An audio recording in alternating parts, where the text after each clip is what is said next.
Salut mes aficionados, je suis ravi de vous retrouver pour ce nouveau numéro du Max Brief. Alors, je fais un 2 en 1 ce soir puisque j'évoque à la fois le Allemagne-Japon et aussi le fameux Argentine-Arabie Saoudite. Alors, pour une raison, parce que c'est deux matchs qui sont décrits comme les deux premières sensations de cette Coupe du Monde, puisqu'on a des résultats auxquels la majorité des personnes ne s'attendaient pas. Alors, je commence par le Allemagne-Japon.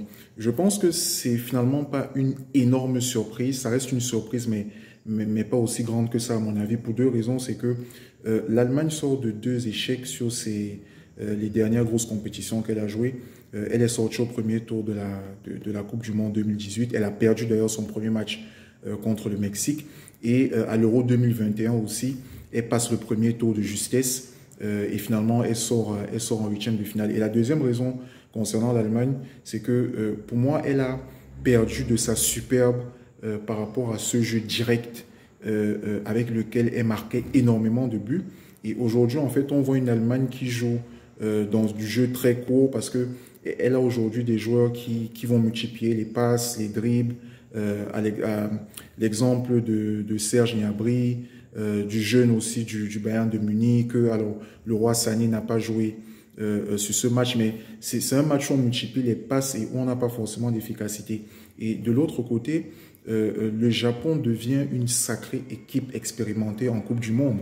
Ils sont en train d'enchaîner leur 7e Coupe du Monde d'affilée depuis 98.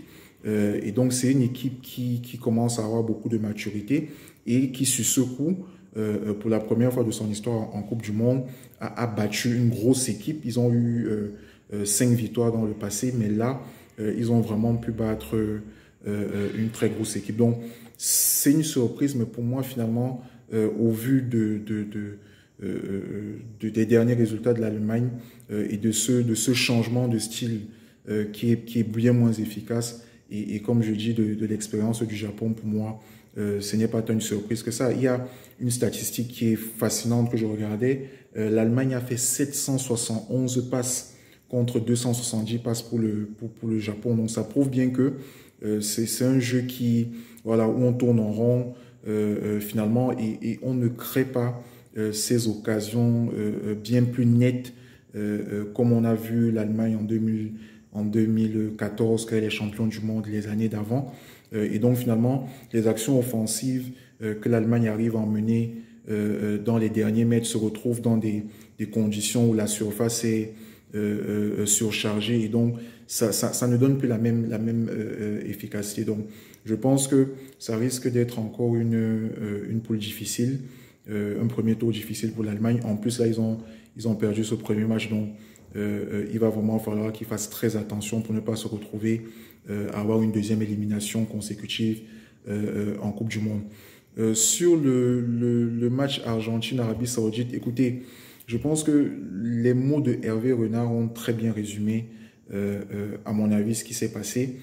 C'est euphorique parce que allez, ça par contre, lui, c'est une grosse surprise, mais comme Hervé Renard a très bien dit pour moi, il y a eu un sacré alignement de planètes parce que quand vous regardez ce match, finalement, il peut être plié à la 20-25e minute.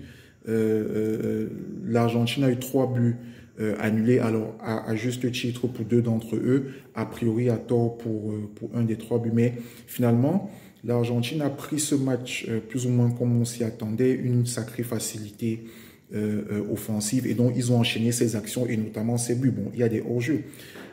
Sauf que derrière, pour moi, et c'est vraiment le point de ce match, et ça me rappelle une déclaration il y a quelques années qui raconte beaucoup de choses sur les matchs entre des équipes supposées plus fortes, des équipes qui sont un peu plus faibles, ou même d'autres matchs un peu équitables. C'était de Sergio Ramos, c'était avant une confrontation contre le PSG, et il disait que la particularité des grandes équipes aussi, c'est que elles savent, à un moment donné dans un match, elles savent souffrir, surtout quand c'est des équipes qui sont appelées à dominer, qui sont appelées à avoir le ballon. Elles savent souffrir en fait, sans craquer et finalement prendre le dessus. Et je pense que c'est là où en fait où l'Argentine a péché, c'est que après ces 20-30 premières minutes où on a vu finalement ce à quoi on s'attendait, derrière, ils n'ont pas réussi à mettre autant de buts que ça n'aurait dû se passer.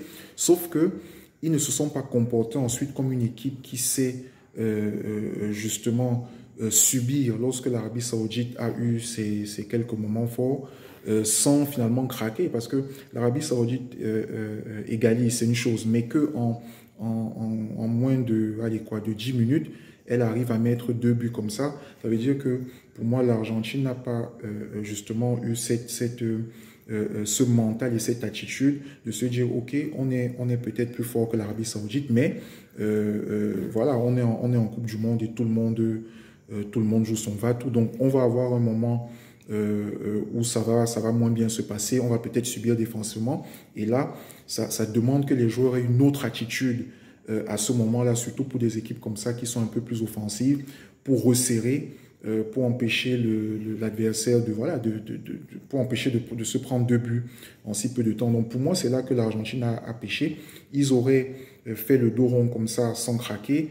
Le temps fort de l'Arabie Saoudite serait passé et il y a de fortes chances que derrière, de façon assez calme, ils remettent un ou 2 buts. Quand vous regardez le deuxième but de l'Arabie Saoudite, je vais dire que voilà, dans cette surface où il y avait énormément de personnes, on ne s'attend pas forcément à ce que le joueur frappe. Donc l'Arabie Saoudite a tout le mérite sur ce match d'avoir enflammé le jeu dans ces temps forts. Et derrière, l'Argentine n'a pas su revenir. Donc je pense que c'est une alerte pour toutes les supposées grosses équipes dans cette compétition, sur des matchs où elles tombent justement sur des équipes supposées plus faibles.